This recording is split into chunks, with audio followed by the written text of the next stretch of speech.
Recording बेटा मैंने upload कर दी है। कल हम लोग location of centre of mass of discrete system देख चुके थे। इसका आंसर आ गया था क्या? अगर हम इसका आंसर देखें तो इसका आंसर होगा x c o m m1 x1 plus m2 x2 up to m5 x5 divided by total mass. तो जो आंसर आ रहा था वो आ रहा था 2 + 3 + 5 + 7 + 1/5। 7 और 3 10 15 16 2 18 18/5। ओके, तुम लोग बेसिक तो सीख गए कि कैसे निकालना है ना। अब देखो कुछ क्वेश्चंस हम प्रैक्टिस करेंगे।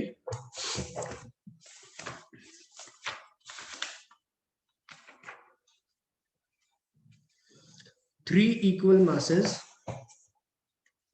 क्वेश्चन लिखिए। थ्री इक्वल मासेस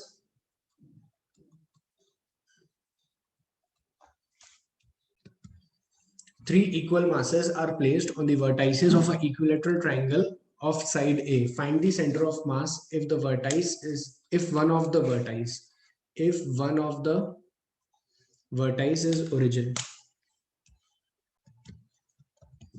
अगर हम क्वेश्चन देखें तो ये तीन पार्टिकल्स हैं और ये इक्विलेटरल ट्रायंगल की साइड है। अरे यार ये अपने से इसके व्यवहार ही नहीं है। ये किसक लिया पॉइंट, ये है ओरिजिन 0,0। ये हो जाएगा क्योंकि साइड ए है तो इट विल बी a,0। ये वाला पॉइंट क्या हो जाएगा a/2। क्या हो जाएगा a/2। और ये हो गया a/2। हाइट कितनी होगी? हाइट के लिए आपको लगाना पड़ेगी पाइथागोरस थ्योरम, a² - a²/2, जो कि हाइट देगी अंडर रूट में 4√3a/2। ये तो पहले आ गए कोऑर्डिनेट्स। अब लिखेंगे हम एक्सीओएम का फॉर्मूला। तीनों का मास सेम है तो m common, 0 + a+a/2 divided by 3m। तो ये हो गया 3a/2/3 दैट इज a/2। अगर मैं बात करूं YCOM की तो m टाइम्स 0 + 0 + √3a/2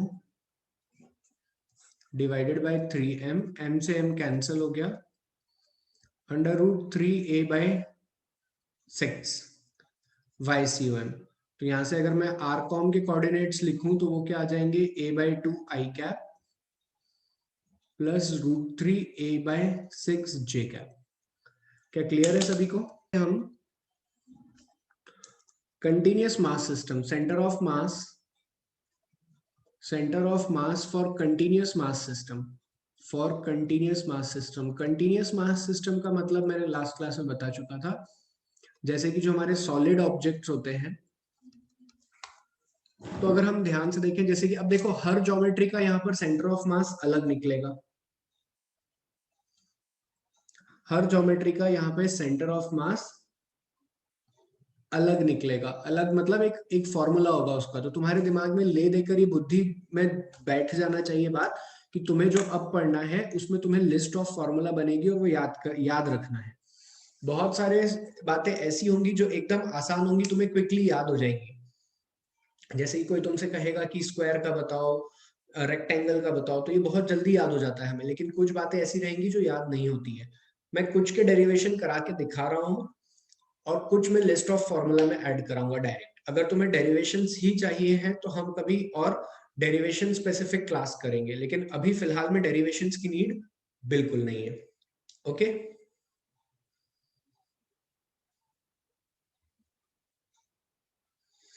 तो जो पहली हमारे सामने बॉडी आती है वो आती है रेक्टेंगुलर रॉड। अब रॉड को समझना पड़ेगा, रॉड क्या होती है। रॉड में जो डायमीटर है, diameter is very small as compare to length.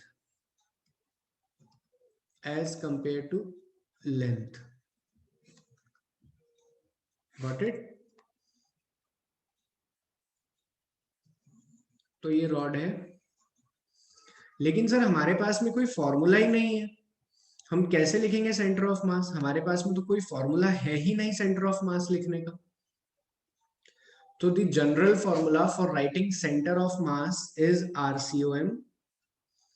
क्या अपॉन में टोटल मास आता था? तो 1 upon the total mass and integration of छोटा सा element dm at a distance r। क्या कह गए सर आप जनरल फॉर्मूले में? देखो ध्यान से सुनना। एक बात तो पक्की है कि मास पूरा कंटिन्यू डिस्ट्रीब्यूटेड है, तो हम इसे डिस्क्रीट तो नहीं मान सकते, तो हमें इसमें क्या लगाना पड़ेगा? हमें इसमें इंटीग्रेशन लगाना पड़ेगा। अब सर आपने इंटीग्रेशन कैसे लगाया ये समझाओ। तो देखो एक छोटा सा मास लेंगे हम, और ये उस मास का पोजीशन वेक्टर होगा, dm मास। बोलो यार। तो यही तो लिखते थे तुम, m1 x1 अपॉन में टोटल मास। अभी मैंने लिखा है एक छोटा सा मास r दूरी पर, उसका integration divided by the total mass. Clear है? डेफिनेशन कैसे लिखी है? General definition. तो इसी को नोट करके लिख सकते हैं हम, 1/m integration of x dm is the center of xcom, location of xcom. 1/m integration of y dm is the location of ycom, and 1/m integration of z dm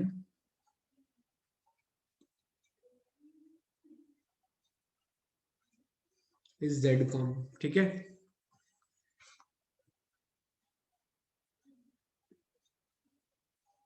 अब यहां पर हम इस क्वेश्चन को देखें, तो इस क्वेश्चन के लिए हम क्या लिख सकते हैं? सर डीएम मास क्या होगा? Consider a rod of mass m and length l। एक रॉड है जिसका टोटल मास है m और लंबाई है l, तो डीएम मास कितना होने वाला है? m/l इंटू छोटा सा डिस्टेंस ले लीजिए सर dx, और ये कोऑर्डिनेट भी लंबाई का है, इसे x बोल दीजिए। DM mass of length dx। क्या करा हमने? Consider a rod of mass m and length l. Now dm mass at a distance x of length dx। समझ में आया? मैंने बोला वो लिख दिया मैंने, है ना? यहां तक हम समझ गए।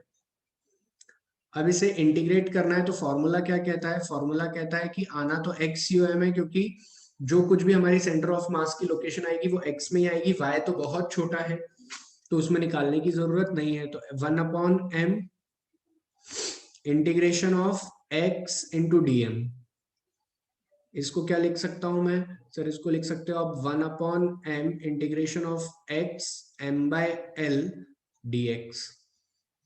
On solving 1/m m x²/2, m से m कट गया और एक l है अपॉन में।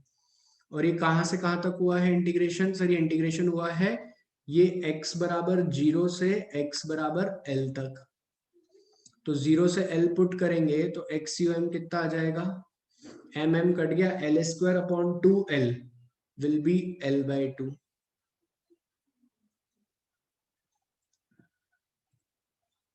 तो location of centre of mass of a rod कितनी हो गई? Sir location of centre of mass of a rod हो गई है l/2 डिस्टेंस पे। क्लियर है?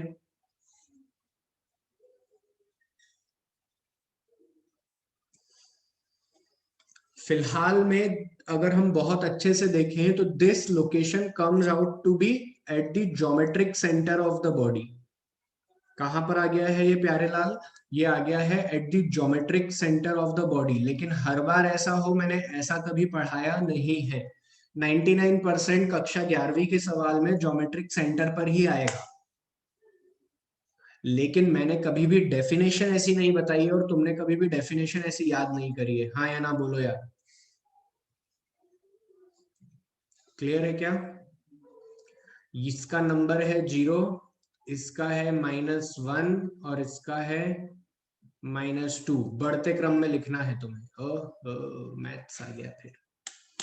पहले क्या लिखोगे सोचो। बढ़ते क्रम में लिखना है तुम्हें, जो सबसे बड़ा होगा पहले वो लिखना है, फिर आगे बढ़ना है। लिखिएगा। अब देखो मैं कुछ डेरिवेशन तो करा रहा हूं, जैसे मैंने एक रॉड का कराया, अपन एक और लेते हैं। देखो यहाँ पे ना एक नोट करके हम बात लिखेंगे।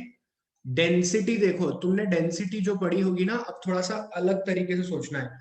थोड़ा सा ध्यान देना सब लोग, एक बार में समझ में आ जाएगा। तार देखा है क्या सबने? तार नहीं, तुम सबके हाथ में पेन है ना, पेन। मान लो मैंने एक पेन दिया तुम्हें 2 किलो का। क्या क्या, मैंने एक 2 किलो का पेन दिया तुम्हें। इसका मास कहां पर है 2 किलो? सर पूरी लेंथ पर बिखरा हुआ है। क्लियर है क्या? 2 किलो एक जगह नहीं है, पूरी लेंथ पर डिस्ट्रीब्यूटेड है। ठीक है, अब अगर पेन ऐसा होता,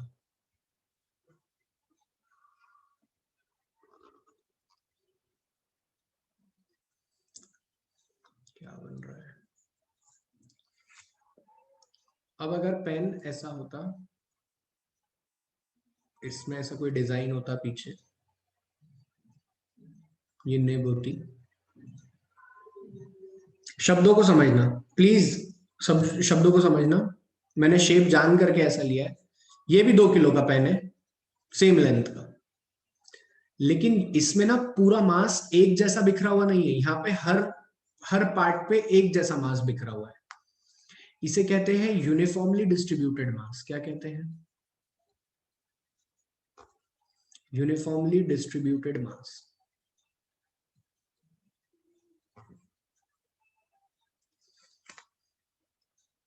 यहां पर पीछे पीछे साइड ज्यादा मास है, बीच में कम है, तो नॉन यूनिफॉर्मली डिस्ट्रीब्यूटेड मास। अब इनके लिए हम कैसे पढ़ेंगे सर?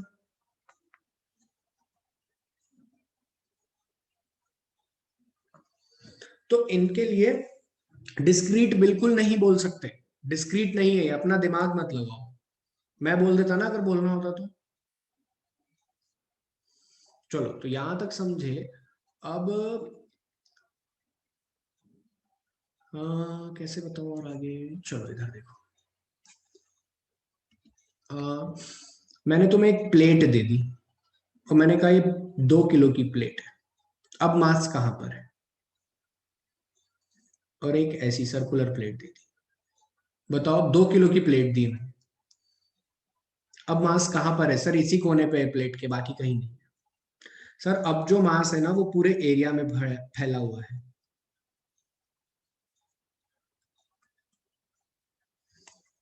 अभी यूनिफॉर्मली डिस्ट्रीब्यूटेड की तो पहचान हो गई तुम्हें, और तुम्हारे सिलेबस में 99% यूनिफॉर्म है, तो मैं यूनिफॉर्म पे ही चर्चा करूंगा। लेकिन पहले वाले केस में मास सिर्फ लेंथ के डायमेंशन पर फैला हुआ था, और दूसरे वाले केस में पूरे एरिया पर बिखरा हुआ है मास। ये समझ में आता है या नहीं हर किसी को?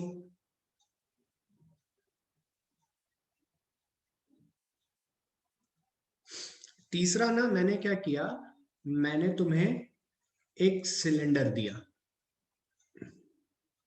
पानी का भरा हुआ ग्लास। क्या बात है सर, क्या पिला रहे हो आप? ठीक है, या मैंने तुम्हें एक कॉर्नेटो आइसक्रीम दी। बताओ, खा गए तुम? ऐसे इन सब में क्या सिचुएशन है? इन सब में ना सर मास पूरा अंदर तक ठूस ठूस के भरा है। यहां पर मास जो है वो पूरे वॉल्यूम पे डिस्ट्रीब्यूटेड है। अरे यार, हाँ या ना बोलो। तो इनके लिए हम डिफाइन करते हैं मास पर यूनिट लेंथ। जब एरिया पर डिस्ट्रीब्यूटेड होता है तो हम डिफाइन करते हैं मास पर यूनिट एरिया, और जब वॉल्यूम पर होता है तो हम डिफाइन करते हैं मास पर यूनिट वॉल्यूम। जल्दी बोलो हाँ या ना।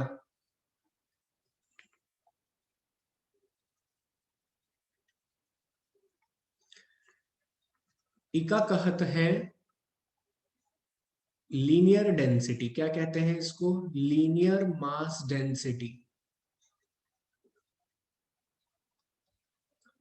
इसको डिफाइन करते हैं लैम्डा से। इसे कहते हैं aerial mass density.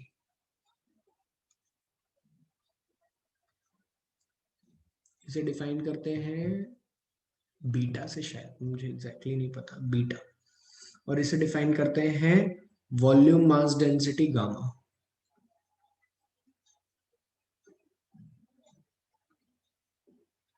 Gamma. Clear हुई बात? अरे भैया मेरे सौम्य, वो परपेंडिकुलर लाइंस पास होती है यहां से, क्या मास निकल रहा है मेरे भाई? क्या मैंने कहा कि 2 किलो मास हर बार इतने सेक्शन से निकल रहा है? जल्दी बोल, ऐसा बोला क्या मैं? ऐसा बोला क्या मैं? जल्दी बता। तो फिर फ्लक्स होता है कोई चीज का एक पर्टिकुलर क्रॉस सेक्शन एरिया से बाहर आना।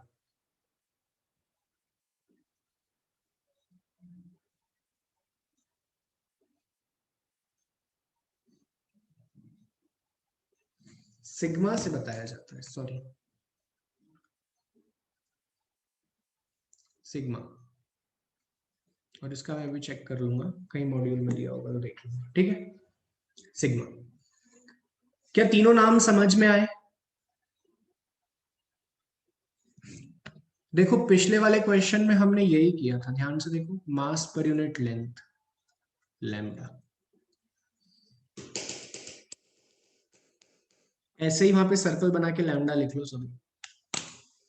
क्लियर हुई कहानी?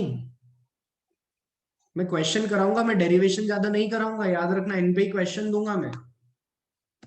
चलो पहले ये तीनों बातें नोट करके लिखो, फिर एक डेरिवेशन और करेंगे।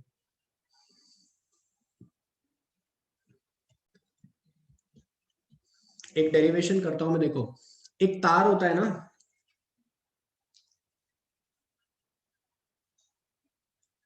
तार देखा है तुम लोगों ने?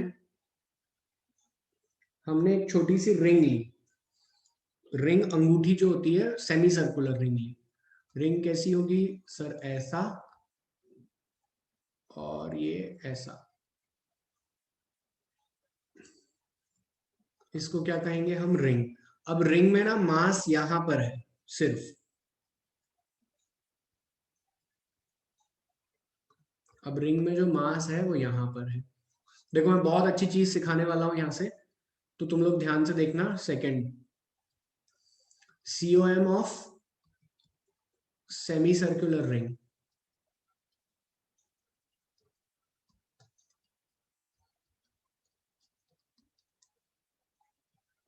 चलो इधर आओ।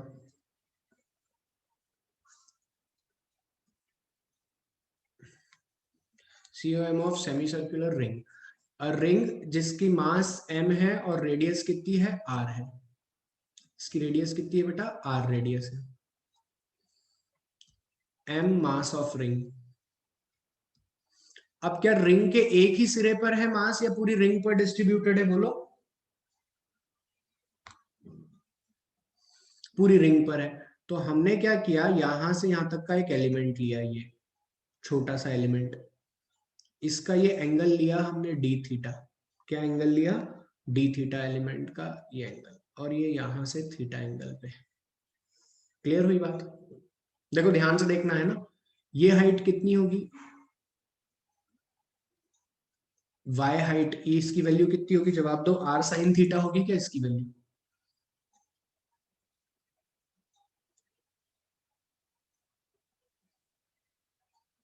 पहले बताओ। हाफ रिंग ली है, उस पर एक छोटा सा एलिमेंट लिया, ये डीएम मास का। तो ये डीएम मास जमीन से कितना ऊपर है? वाई ऊपर है। तो क्या ये हाइट आर साइन थीटा होगी? ठीक है। तो सर ये हाइट हो गई आर साइन थीटा। अब सर हमें तो पता है it is a it is a continuous mass system. Continuous mass system. तो इसमें अगर सॉल्व करना है ना सर, तो हमें 1/m integration of dm into y, ये करना पड़ेगा हमको। अब देखो मैंने चालाकी क्या करी, मैंने ओरिजिन लिया है यहाँ। डायग्राम बिल्कुल दिमाग में छप रहा है, क्लियर हर किसी को? ठीक है। अब डीएम की वैल्यू कितनी होगी, कोई मुझे बता सकता है क्या?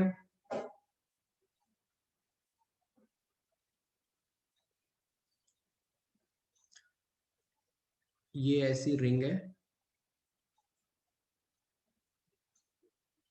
मैं फिर से एक्सप्लेन कर रहा हूं जब तक बाकी लोग डीएम की वैल्यू बताएं जिनको समझ में आ गया। और यहाँ पे मैंने एक छोटा सा मास का टुकड़ा लिया है, इतना सा डीएम मास का ये। तो ये एंगल मैंने मान लिया छोटा सा डी थीटा, और ये मान लिया मैंने थीटा। इसमें क्या नहीं समझ में आ रहा है पूजा? y बराबर आर साइन थीटा। सड़ी सी बात नहीं आ रही समझ में? ठीक है बेटा? अच्छा, नो डाउट लिखा है, ओके। हाँ, तो डीएम मास कितना लेंगे? तो क्या डीएम सिर्फ इतना सा सेक्शन है? इसके लिए तो सर हम डीएम तो ऐसे लिखते हैं, dm is equals to m by r into ये जो छोटा सा डिस्टेंस है ना डीएल, ये।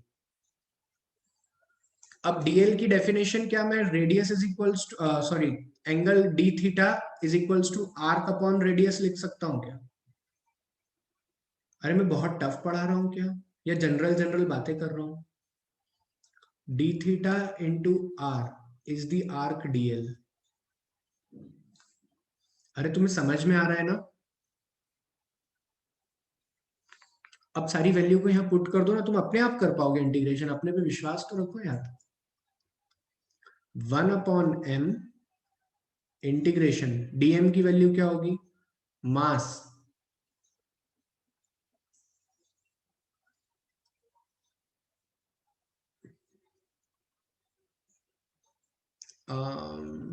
एक काम करते हैं, हमको अभी कुछ पता नहीं है मास कैसा है, तो हम ना यहाँ पर लैम्डा लिख देते हैं, क्योंकि हमें पता तो है कि अलोंग द लेंथ है। तो लैम्डा ले लेते हैं, क्या ले लेते हैं हम? लैम्डा। क्लियर? अरे यार,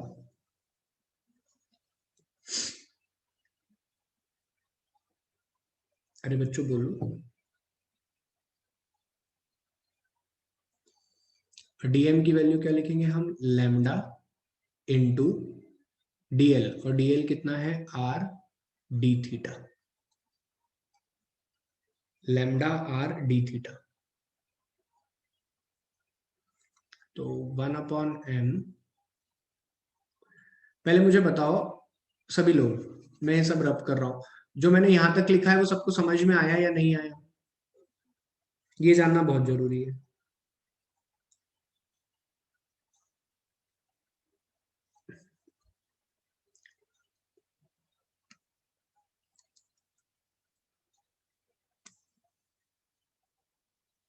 अच्छा, ये लैम्डा नहीं ले, चलो नहीं लेते हैं। फिर मुझे तुम्हें ऐसे पढ़ाना होगा, रुको। ये लंबाई कितनी होगी बताओ? मास पर यूनिट लेंथ लिखना है ना, तो ये लंबाई कितनी होगी बताओ? ये जो लंबाई है ये कितनी होगी? पाई आर, सरकमफेरेंस का आधा। तो यहाँ पे मास पर यूनिट लेंथ में मैं मास अपॉन पाई आर लिख दूं तो तुम्हारे प्राण नहीं उड़ेंगे?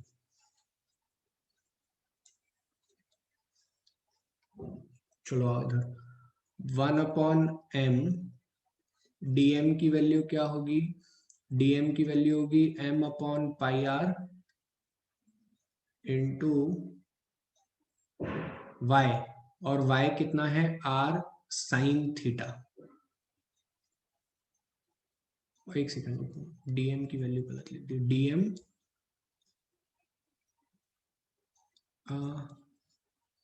डीएम की वैल्यू होगी m upon pi r r d theta. Clear है क्या? तो यहाँ पे आर डी थीटा, और y की वैल्यू कितनी है? r sine theta. पहले बताओ ये लिखना आया कि नहीं? आर आर कट गया, m भी कांस्टेंट है, कट जाएगा। D theta r sine theta by pi. यही बच रहा है r sin theta d theta by pi. Sine theta का इंटीग्रेशन करना है। प्रांजलि तुम है ना डेफिनेशन याद करके बैठा करो क्लास में बेटा। अब एंगल कहां से बना रहे हैं हम? एंगल कहां से बना रहे हैं देखो, डायग्राम देखो सभी लोग। सर ये रहा एंगल और ये बना है 0 से लेके 180 तक। अगर हम एंगल घुमा देंगे तो हमारा रिंग बन जाएगी 0 से लेके 180 तक। r by pi cos theta, sign theta का इंटीग्रेशन कॉस थीटा या minus cos theta?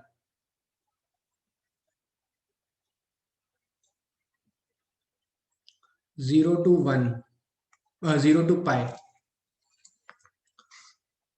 0 to pi integrate करते हैं। सर जब हम 0 to पाई इंटीग्रेट करेंगे तो r अपॉन पाई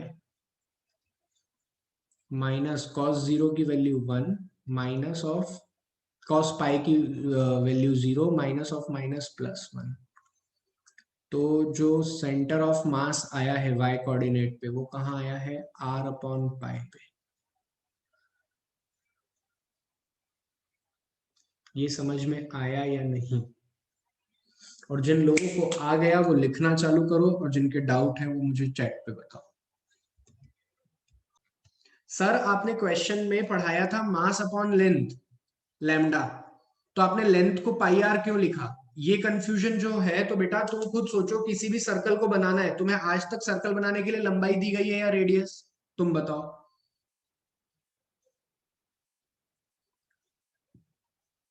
तो मैं भी रेडियस में पढ़ाऊंगा ना यार, फिर मैं काय को लेंथ में पढ़ाऊंगा? तो मैंने लेंथ, अब मैं पढ़ा लिखा था तो मुझे पता था कि सर्कल की लंबाई 2 पाई आर होती है और सेमी सर्कल की पाई आर, तो मैंने पाई आर सब्स्टिट्यूट कर दी।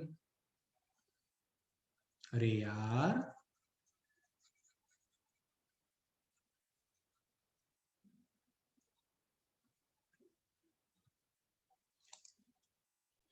आगे देखिए। अगर सर, अब हमने एक बात सीख ली कि आज के बाद में सर कोई भी सेमी सर्कुलर रिंग होगी, अब है ना हम चालाकी करते हैं। देखो मेरे को बहुत सारे छोटे छोटे कॉन्सेप्ट बताने हैं जो बच्चों के दिमाग में कंफ्यूजन पैदा करते हैं। सर हमें ना यहाँ पे हमने चालाकी कर दी। ये हमारी आर रेडियस थी। अरे यार एक तो ना मैं कुछ बोल रहा हूँ। ये हमारी आर रेडियस थी। क्या थी ये हमारी आर रेडियस? ये हमारी आर रेडियस की अंगूठी थी। अंगूठी नहीं थी ये तो, अभी आधी थी, जिसका मास m था। तो इसका सेंटर ऑफ मास कहां पे आया है? इसका सेंटर ऑफ मास ना सर थोड़ा सा नीचे इस लोकेशन पे आया है, r अपॉन पाई आया है ना, मतलब r से छोटा है। अब बेटा अगर ऐसे ही पूरी अंगूठी होती तो? सर ऐसे ही पूरी अंगूठी होती ना, तो अब तो हम सर पढ़े लिखे जवान हो गए, तो हम ऐसा कह सकते हैं आधी अंगूठी नीचे और आधी अंगूठी ऊपर। बोलो, इस आधी अंगूठी का अगर इसका मास m है और नीचे वाली का भी मास हम m मान लेते हैं, तो m मास की अंगूठी का सेंटर ऑफ मास आता r अपॉन पाई पे, और इसका यहां से आता r अपॉन पाई पे, जमीन से r अपॉन पाई पे। बोलो, सभी लोग जवाब देंगे ये? अरे तो सर इतनी मेहनत क्यों कराते हो? आप सीधे सीधे लिख दो ना, दो मास है, एक m दूसरा भी m, और दोनों के बीच की अब दूरी कितनी हो गई है? 2r upon pi. अरे सर इसको सॉल्व करना तो और आसान है। कैसे आसान है? सर हम ना एक काम करते हैं, यहाँ पे ओरिजिन मान लेते हैं 0,0। नहीं, ओरिजिन तो हमने सेंटर पे ऑलरेडी मान रखा है ना, चलो यहाँ मान लेते हैं, कोई नहीं। तो सर एक तो हो गया m इंटू 0, दूसरा हो गया m into minus 2r by pi divided by total mass 2m। क्या आ रहा है ये?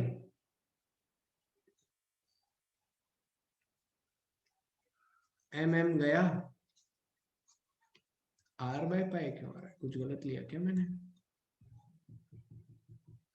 ये मास m, ये मास m, चलो खैर जो भी है, इसका रिजल्ट जो भी आया, हमें एक बात तो समझ में आ गई कि अगर हमें स्टैंडर्ड ज्योमेट्री पता हो तो हम इन फिगर्स को पॉइंट सिस्टम में कन्वर्ट करके भी सॉल्व कर सकते हैं।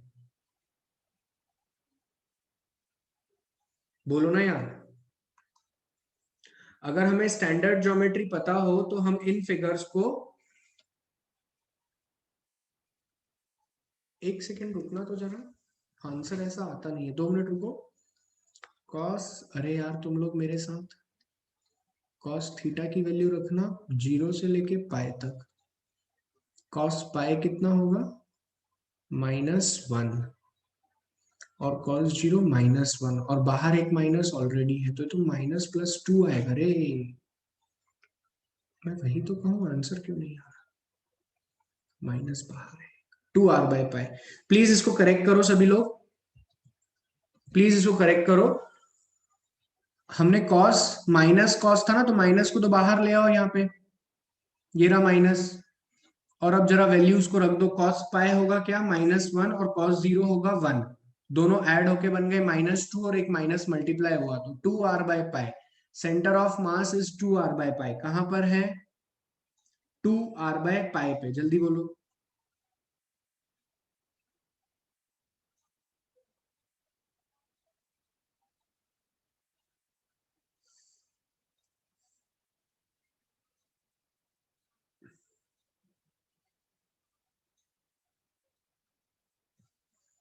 करेक्ट कर लिया, तो यहां से जमीन से कितना ऊपर है, 2r/π। ये कितना ऊपर है, 2r/, ये कितना नीचे है, 2r/π। तो अगर इनके लिए मैं लिखना चाहूं तो मैं क्या लिखूंगा, मैंने लिखा ही गलत है ना, तभी तो आंसर। हाँ इधर देखो, तो अगर हम यहां से पॉइंट मास की बात करें तो एक पॉइंट मास 2r/π पे है,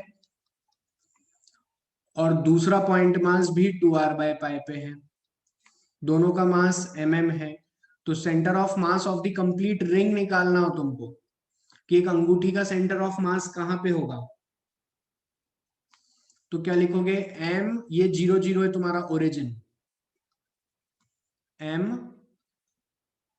2r/π plus m -2r/π by 2m, और ये आंसर आ रहा है 0। मतलब तुम्हारी लोकेशन कहाँ आ रही है, सेंटर पे। और हम बचपन से जानते थे कि एक अंगूठी का सेंटर ऑफ मास कहाँ होता है, उसके ज्योमेट्रिक सेंटर्स पे। बोलो यार, क्लियर हुई क्या बात। मैंने तुम्हें नए तरीके से क्वेश्चन सॉल्व करना बता दिया, अगर तुम्हें स्टैंडर्ड बॉडी के फॉर्मूले याद हैं तो तुम ऐसे भी कर सकते हो। और क्या बातों बातों में मैंने तुम्हें ये भी पढ़ा दिया कि centre of mass of the body lies outside the body.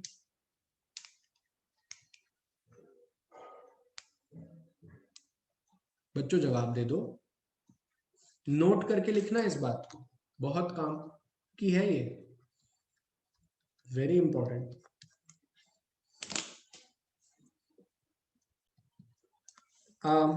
Third, एक लास्ट डेरिवेशन और देखेंगे, centre of mass of a semi circular plate ही ले लेते हैं, connected semi circular plate. Plate होती ना अपने घरों में खाना खाने की, उसको आधा कर दो,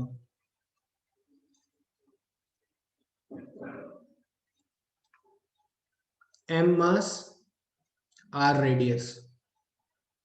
चलो सेंटर ऑफ मास बताओ, एक क्वेश्चन को आसान करने के लिए सेंटर ऑफ मास में ओरिजिन मैंने यहां से लिख दिया 0,0, ये है 0,0 तुम्हारा। चलो थोड़ी सी ना अपन बुद्धि लगाएंगे, देखो तुम लोग अगर साथ दोगे तो समझ में आएगा यार तुम्हारे। देखो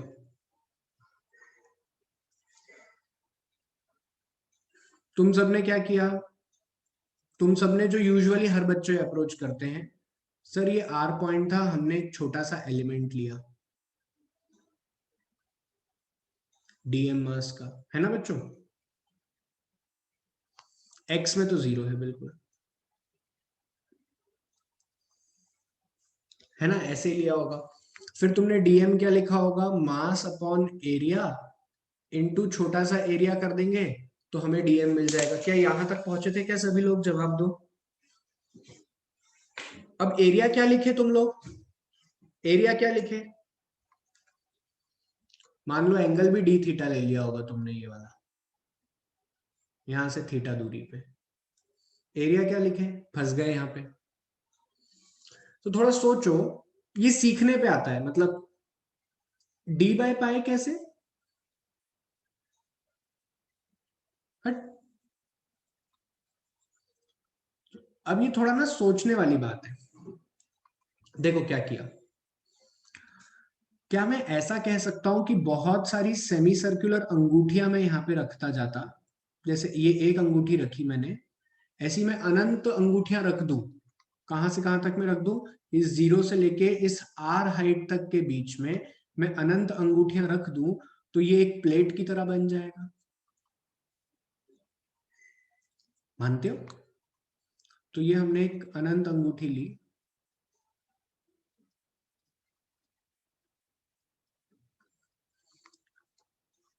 जिसकी यहां से रेडियस कितनी है, स्मॉल आर,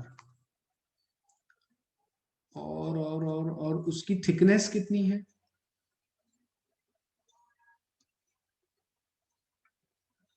डी आर। ठीक है, सेम कॉन्सेप्ट मैं भी लगाऊंगा, लेकिन मैं थोड़ा सा सोच लिया। अगर मैं इस छोटी सी जो अंगूठी मैंने अपने मन से मानी है, इसको खोल दूं, तो क्या ये एक ऐसी लंबी प्लेट जैसी दिखेगी, जिसकी लंबाई होगी पाई आर और थिकनेस होगी डी आर, और इसका छोटा सा एरिया डी ए होगा पाई आर डी आर। सर क्या किया आपने ये हम मासूमों के साथ।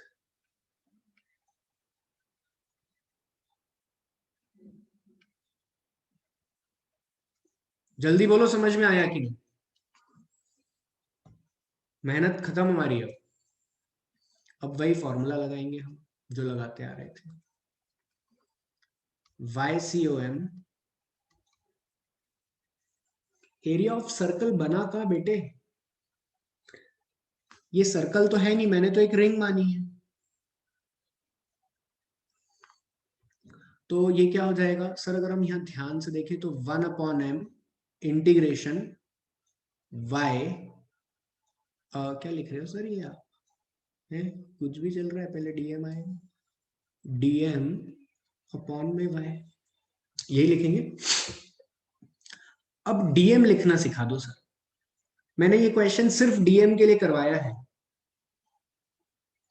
अरे करूंगा ना बेटा, अभी एरिया कहाँ लिखा मैंने तो ये सिर्फ एक, ये रिंग है ना, ये जो मैंने डायमेंशन अपने मन से माना है ये तो रिंग है ना, तो रिंग के लिए तो एरिया यही होगा यार बेटा, शांति तो रख।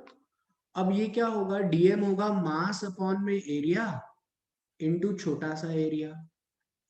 तो मास अपॉन में, सर हमें ना बचपन में सिखाया था पूरे सर्कल का एरिया पाई आर स्क्वायर, तो आधे सर्कल का area pi r square by 2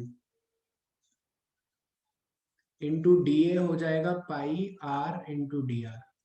sir यही है बस जो है, अब आप देख लो। और y की वैल्यू बताएं सर, स्मॉल आर के बराबर है, सॉरी,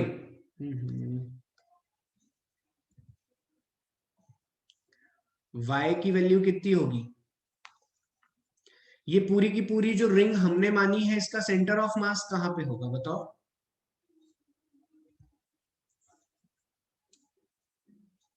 सर ये पूरी की पूरी रिंग का सेंटर ऑफ मास 2 r/पाई पे होगा, अभी तो पढ़ाया आपने 2 मिनट पहले।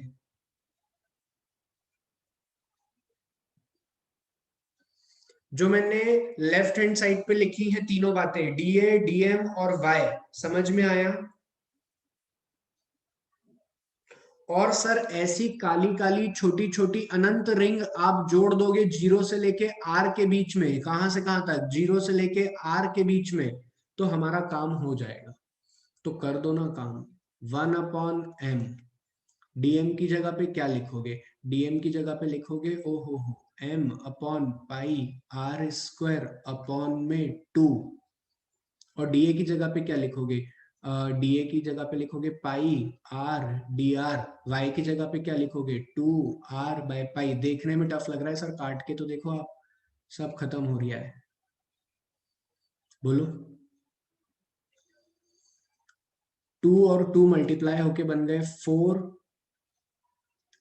r डी आर अपॉन में पाई कैपिटल आर स्क्वायर, और ये एक आर और ये एक आर मिलके बन गए r square, integration from 0 to are.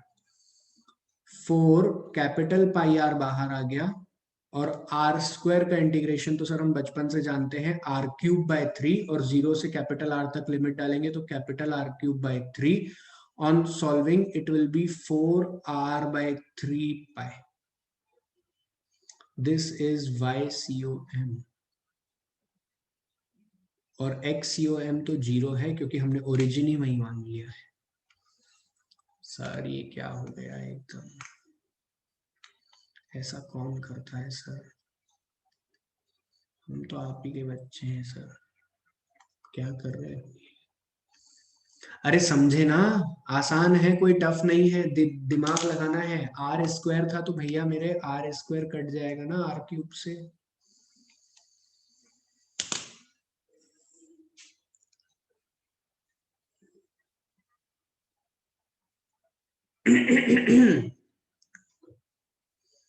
Clear है, ऐसे डेरिवेशंस आते हैं और हम कर सकते हैं। अब इसके आगे सर नेक्स्ट क्लास में जब हम पढ़ेंगे ना, तो आप हमें लिस्ट ऑफ फॉर्मूला लिखवा दीजिएगा। ये सिर्फ मैंने तुम्हें डीएम लिखना सिखा दिया। Is it clear to everyone present in the class? कल की क्लास में इसके क्वेश्चन प्रैक्टिस कराऊंगा मैं, और लिस्ट ऑफ फॉर्मूला लिखवाऊंगा, है ना? Okay, so this is all for today's class. Good night to everyone.